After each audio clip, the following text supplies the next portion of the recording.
मेरी दीदी शादी की रात से घर से भाग गई थी। गुस्से में पापा ने दहेज में देने वाला सारा सामान ऊपर वाले कमरे में फेंक दिया और उसे ताला लगाकर बोले, अगर किसी ने उस कमरे को खोला तो मेरा मरा मुंह देखोगे। उनकी ऐसी बातें सुनकर सभी घर वाले डर गए थे। कोई कई महीने तक उस कमरे के पास जाता भी नहीं था। मैंने एक रात पापा को दूध का ग्लास उस कमरे में ले जाते हुए देखा तो चुपके से पीछे गई। जब मैं कमरे के अंदर झांका तो मेरे पैरों तले जमीन खिसक गई, क्योंकि वहां तो मेरा नाम जिया है और मैं उत्तर प्रदेश के एक छोटे से गांव में रहती हूँ। क्या बताऊँ आपको अपनी ज़िंदगी के बारे में। मेरी ज़िंदगी तो बड़ी अजीब तरीके से गुजर रही थी। कहते हैं ना, किसी की गलती और भुगतता कोई और है। ऐसा ही मेरे साथ हुआ। किसी की मुझे किसी की हुई गलती का कर्ज चुकाना पड़ रहा था। हम दो बहनें थे। मेरे से बड़ी मेरी बहन थी और मैं छोटी बहन थी। मैं अपनी बड़ी बहन की बहुत नकल करती थी और यही मेरी सबसे बड़ी गलती थी। अक्सर पापा दीदी से कहा करते थे कि तुम्हें बड़ी फूंक फूंक कर कदम रखना है, क्योंकि तुम्हारी छोटी बहन तुम्हारी नकल करती है। दीदी तो कोई गलती कर ही नहीं सकती थी। एक अलग तरीके का प्रेशर था उन पर। या फिर मैं कहूँ कि हर घर में यही होता है। बड़े बच्चे पर पहले से ही जिम्मेदारियां डाल दी जाती है कि वो कोई गलतियां कर ही नहीं सकता। लेकिन वक्त ने साबित कर दिया कि ये सब हमारा वहम था। दीदी भी तो इंसान ही थी और इंसान की फितरत में गलत और सही दोनों शामिल होता है।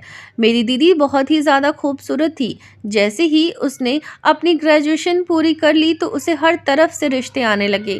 ऐसा लगता था कि रिश्तेदारों में शर्त लगी हुई है कि इसको हम ही अपने घर की बहू बनाएंगे, और आए दिन बेफिजूल में हमारे घर के चक्कर काटने लगे थे।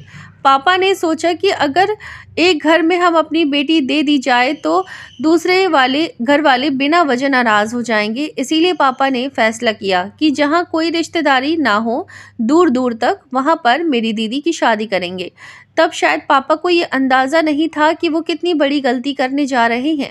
उन्हें सोचना चाहिए था कि दीदी की ज़िंदगी का इतना बड़ा फैसला करने से पहले उन्हें अपने पास बिठाकर उनके दिल की बात मालूम करने की कोशिश करें। उनके सर पर प्यार से हाथ रखकर एक बार पूछ तो लेते कि बेटी, तुमने भी तो अपने भविष्य को लेकर कुछ सोचा होगा। मुझे बताओ, अगर दिल में कुछ भी है, मुझसे शर्म आती है तो अपनी मम्मी को ही बता दो। मगर पापा ने इस मामले में घर के किसी भी सदस्य की मर्जी जानने की एक रत्ती भी कोशिश नहीं की। उन्होंने हम सब में से किसी के मन का कुछ जानना चाहा ही नहीं। हमेशा बस अपनी ही चलाते थे। उन्होंने बाहर से ही किसी से बातचीत करके दीदी का रिश्ता पक्का कर लिया था। एक दिन पापा ने मम्मी से आकर कहा कि राधा का रिश्ता पक्का कर दिया है। वो बहुत अच्छे लोग हैं, खाते पीते घर के हैं और अमीर भी हैं। हमारी बच्ची को खुश रखेंगे। मम्मी बिल्कुल चुप हो गई। सिर्फ मम्मी ही नहीं, हम पर भी बहुत तेज बिजली गिर पड़ी थी। हम दोनों बहनें एक ही कमरे में बैठे हुए थे और एक दूसरे को सवालिया निगाहों से देख रहे थे कि ये क्या हुआ और कैसे हुआ। खैर, मम्मी कहने लगी, विनोद, ये कैसे हो सकता है? एक बार राधा को लड़का दिखा तो देते, उसे पसंद भी है या नहीं। पर पापा ने मना कर दिया। जब से दीदी को इस बारे में पता चला था, वो तो सोच में डूबी हुई थी। अगले दिन मम्मी हम बहनों के कमरे में आई और दीदी से कहने लगी, राधा, अच्छे से तैयार हो जाना, आज लड़के वाले तुम्हें देखने आने वाले हैं। दीदी शिकवा करने से अपने आप को रोक नहीं पाई। बोली, मम्मी, मुझे पापा से इस तरह के फैसले की उम्मीद नहीं थी। मम्मी को दीदी की ये बात सुनकर पता नहीं क्यों लगा कि दीदी किसी को पसंद करती है। दीदी का हाथ पकड़ कर कहने लगी, मुझे सच्ची बताओ, तुम्हें कोई और पसंद है या तुमने किसी से शादी का वादा कर रखा है? मैं तुम्हें इस बात का यकीन दिलाती हूँ कि अगर तुम्हारी पसंद अच्छी हुई तो मैं तुम्हारी शादी उसी जगह करवा दूंगी जहाँ तुम कहोगे। दीदी कुछ कहने ही वाली थी कि पापा आ गए और दीदी ने ना में सिर हिला दिया और बोली कि नहीं माँ, ऐसी कोई बात नहीं है। पर पता नहीं क्यों मेरा मन घबरा रहा था। दिल में अजीब से ख्याल आ रहे थे। ऐसा लगता ये शादी मेरे लिए खुशियाँ लेकर नहीं आएगी, बल्कि मेरे मुकद्दर की बर्बादी बन जाएगी। मम्मी ने कहा, बेटा शुरू शुरू में ये घबराहट सभी को होती है, सबको डर लगता है कुछ नहीं होगा। अच्छा सोचो, शाम को वो लोग दीदी को देखने आ गए थे। उनमें एक बूढ़ी औरत थी और एक जवान लड़की। उन्होंने बताया कि लड़के की माँ बीमार है, इसीलिए दादी और बहन आई हैं। मम्मी दीदी को भी लेकर गई थी सबके सामने। लड़के की दादी ने दीदी को बहुत प्यार किया था। वो लड़की भी बड़ी प्यारी सी लग रही थी। वो तो दीदी को अभी से ही भाभी कहने लगी थी। फिर जाते हुए लड़के की दादी ने दीदी के हाथ में पैसे रख दिए। सच कहूँ तो दीदी के लिए उसके ससुराल वालों का इतना देखकर मेरी आंखों में आंसू आ गए थे। माँ ने दीदी से पूछा, तुम बताओ राधा, तुम्हारी क्या राय है? इतना पूछना था कि दीदी तो जैसे शर्म के मारे लाल हुई जा रही थी। उसके गाल तो बिल्कुल लाल टमाटर हो गए थे। दीदी बोली कि मम्मी, मुझे इस रिश्ते से कोई एतराज़ नहीं है। फिर तो हमारे घर में खुशियों का माहौल हो गया था। कोई नहीं जानता था खुशियाँ गम में बदलने वाली थी। सब कुछ बहुत अच्छे तरीके से हो रहा था। कुछ भी गड़बड़ नहीं होनी चाहिए थी। दीदी भी खुशी खुशी हर चीज़ में हिस्सा ले रही थी। वो अपनी हर चीज़ खुद ही पसंद कर रही थी। अपना लहंगा नेकलेस भी तो उन्होंने खुद ही पसंद किए थे। सब कुछ अच्छा सा हो रहा था। किसी को अंदाज़ा भी नहीं था कि दीदी अपने दिल में क्या सोच बैठी है। और घर वाले बहुत खुश थे। मैंने तो हफ्ता पहले ढोलकी का इंतज़ाम कर लिया था और रोज़ बजाती भी थी। मम्मी ने मुझे मना भी किया कि लड़कियों की शादी पर इतने दिन पहले ढोलकी नहीं बजाई जाती, मगर मैं कहाँ मानने वाली थी। मुझे मज़े किए हम सब ने मिलकर। ऐसे ही बारात का दिन भी आ गया। दीदी बहुत महंगे पार्लर से तैयार होकर आ गई थी। उन्होंने अपना पसंदीदा लहंगा पहना हुआ था। बड़ी प्यारी परी जैसी लग रही थी। थोड़ी देर बाद बारात भी आ गई। जब मैंने दूल्हे को देखा तो मेरा मुंह खुला का खुला ही रह गया। दूल्हा तो बहुत ही ज़्यादा हैंडसम था। तो मैंने सोचा जाकर दीदी को बताती हूँ कि आपकी किस्मत में तो राजकुमार लिखा हुआ है। मैं भागकर अपने कमरे में गई तो वहाँ दीदी नहीं थी। मैं हैरान थी कि अभी मैं दीदी को यहीं छोड़कर गई थी और फिर वो कहाँ चली गई। मैंने उनकी तलाश में मम्मी के कमरे में कई गई तो वो भी खाली पड़ा था। मेरी फिक्र बहुत ज़्यादा बढ़ गई थी। मैं बाहर आई और जल्दी से मम्मी को ढूंढने लगी। मम्मी मेहमानों की खातिरदारी में लगी हुई थी। मैंने मम्मी का हाथ पकड़ा और उन्हें कोने में ले गई। मैंने कहा, मम्मी दीदी कहाँ हैं? मम्मी बोली, अपने कमरे में होगी। मैंने कहा, वो कमरे में नहीं है। मम्मी ने मेरा हाथ झटक दिया और बोली, यहीं कहीं होगी, पीछे हटो, देख नहीं रही हो कितने मेहमान आए हैं, सबसे मिलना है मुझे, जाओ ढूंढो, यहीं कहीं होगी। वो तो उस अंदाज से बात कर रही थी जैसे उन्हें किसी चीज़ के गलत होने का अंदाज़ा ही नहीं हो। तब मैंने मम्मी का हाथ पकड़ कर कहा, मम्मी मुझे बहुत घबराहट हो रही है। मम्मी भी सोचने लगी, फिर बोली, आओ तुम्हारी घबराहट को दूर करो। मम्मी भी मेरे साथ आ गई। हम दीदी को एक कमरे से दूसरे कमरे में ढूंढ रहे थे, मगर वो कहीं नहीं मिली। मम्मी के चेहरे का रंग उड़ गया था। जब जयमाला का टाइम हुआ और जयमाला के लिए शोर होने लगा तो पापा कमरे में आए। उनकी आंखें नम थी। शायद अब उन्हें एहसास हो रहा था कि दीदी अब कुछ ही देर में हमारे घर से चली जाएगी।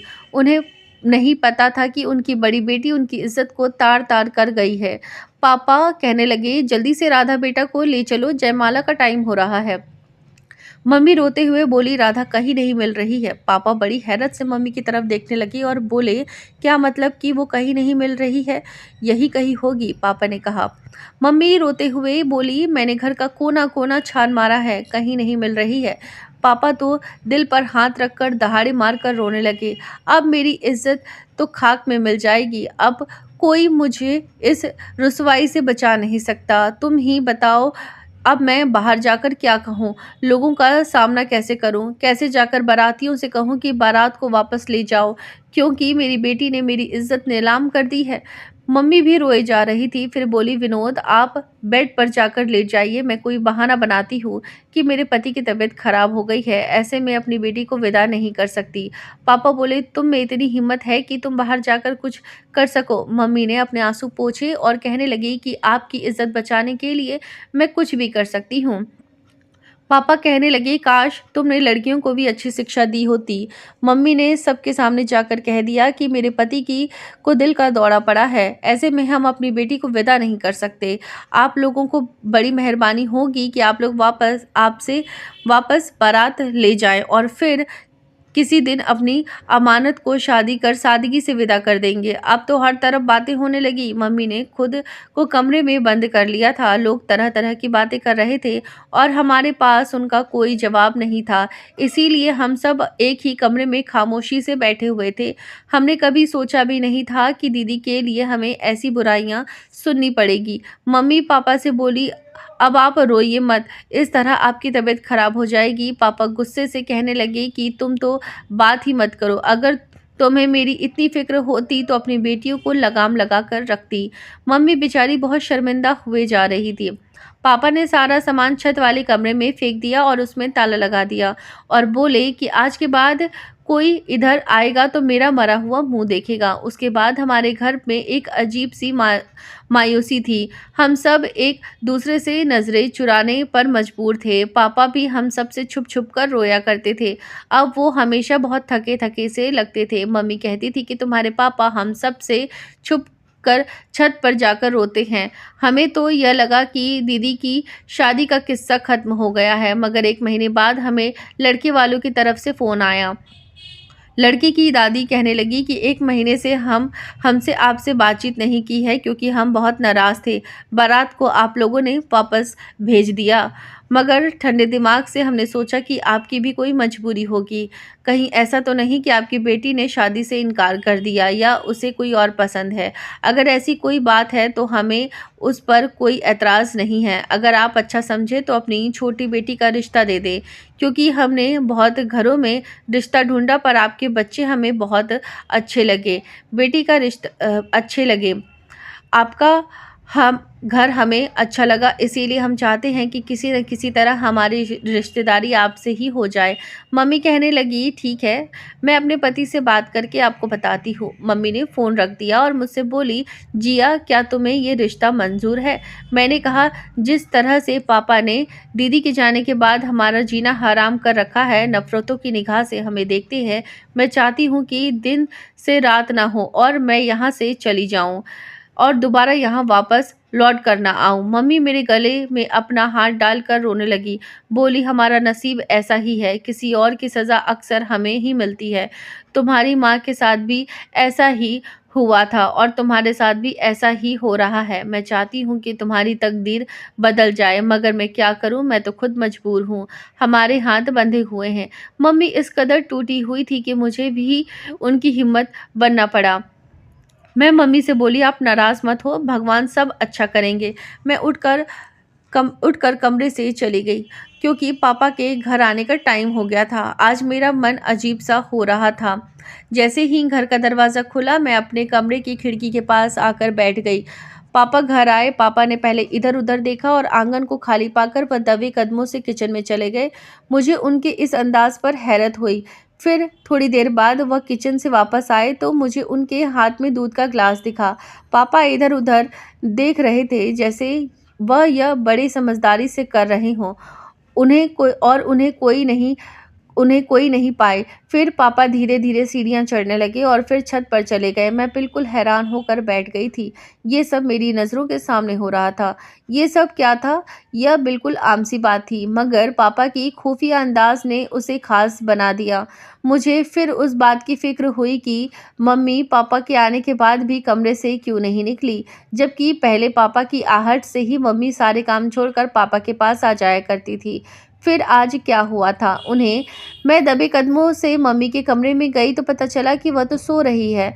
और फिर पापा 20 मिनट बाद छत से उतर आए और उनकी हालत अजीब सी हो रही थी। मैं ये सब अपने कमरे में की खिड़की से देख रही थी। थोड़ी देर में जब मम्मी उठी तो उन्होंने पापा को बताया कि आज वही लड़कों वालों का फ़ोन आया था और अब वो हमारी छोटी बेटी का हाथ मांग रहे थे। वो कहने लगी कि आप हमें अपनी बड़ी बेटी का रिश्ता नहीं दे सकते हैं तो अपनी छोटी बेटी का ही रिश्ता दे दें। पापा इतना सुनते ही गुस्सा करने लगे और बोले, उनसे कहना कि अभी हमारा दिन इतना खराब नहीं हुआ है और ना ही हमारी बेटी का नसीब इतना खराब है जो तुम जैसे लोगों के यहाँ अपनी बेटी का रिश्ता करें। जहाँ मैं चौंक गई थी वहीं मम्मी भी दंग रह गई थी। मम्मी ने कहा, आपके इस बात का क्या मतलब? क्या वो लोग अच्छे नहीं हैं? पापा ने ना में सिर हिला दिया और कहने लगे, आज के बाद उनका फ़ोन आए तो मत उठाना। तो मम्मी बोली, क्यों, क्या हुआ है? आपको तो अपनी अक्ल पर बहुत भरोसा था, आपने इतनी बड़ी भूल कैसे हो गई? फिर तो अच्छा ही हुआ कि राधा घर से भाग गई। अगर आप इन लोगों को रिश्ता दे देते तो भी बुरा ही होना था उसके साथ। पापा इतना सुनते ही कमरे से बाहर निकल गए। मम्मी फूट फूट कर रोने लगी। वो रोते हुए बोली, राधा, तुमने मेरी ज़िंदगी खराब कर दी। अब पापा जितनी भी देर घर में होते थे, मम्मी कमरे से बाहर नहीं निकलती थी। अब जब मैंने थोड़ा ध्यान देना शुरू किया तो पाया कि पापा अक्सर दूध का ग्लास छत पर ले जाते थे। समझ नहीं आ रहा था कि वह दूध का ग्लास छत पर क्यों ले जाया करते थे। अब मैं हर वक्त इस बात के लिए परेशान रहती थी। इस वजह से मुझे नींद भी नहीं आती थी। सच कहूँ तो दीदी की बहुत याद आती थी। जाने क्यों मेरा मन नहीं मानता था कि दीदी कुछ गलत कर सकती है। यही सब सोच रही थी कि घड़ी की तरफ नजर गई तो रात के 2 बज रहे थे। बाहर कुत्ते भौंक रहे थे। मैं उठकर कमरे की खिड़की के पास आकर बैठ गई। मुझे अजीब सा महसूस हो रहा था, जैसे कोई आंगन में घूम रहा हो। मैंने ध्यान से देखा तो वो पापा थे। उन्हें देख के लग रहा था जैसे वो बहुत मजबूर हो। मुझे उन पर बहुत तरस आने लगी थी। मैंने देखा कि पापा छत की तरफ गए हैं। आज मैं भी उनके पीछे पीछे चली गई। मैं देखकर बहुत हैरान थी कि जिस कमरे के आसपास भी पापा ने सबको आने से मना किया था, वो कमरा खुला हुआ था और वहां से रोशनी आ रही थी। इसीलिए मैं छुपकर अंदर का सारा मंजर देखने लगी। पर ये क्या, अंदर तो दीदी बैठी हुई थी। पापा दीदी को खाना खिला रहे थे। दोनों चुप थे मगर उनकी आंखों से आंसू बह रहे थे। फिर थोड़ी देर बाद पापा बोले, तुम मेरी बड़ी बेटी नहीं हो, पर अब तो तुम ये बात जानती हो ना। दीदी पापा के ऊपर चिल्ला पड़ी, इसीलिए आप मेरे साथ ऐसा कर रहे हो क्योंकि मैं आपकी औलाद नहीं हूँ। क्या आप यही घिनौनी हरकत जिया के साथ कर सकते थे? पापा बोले, बेटा मैं तुमसे बहुत प्यार करता हूँ मगर तुम ये जानती हो कि मैं ये सब कुछ जिया के साथ नहीं कर सकता था। दीदी और जोर जोर से रोने लगी। मुझे कमरे में क्यों बंद रखा है?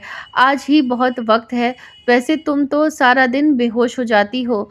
मेरी मजबूरी है, बस इसीलिए तुम्हारे खाने में बेहोशी की दवाई मिला देता हूँ। मुझे माफ़ करना बेटा। उन दोनों की ये बातें मेरे सर के ऊपर से जा रही थी।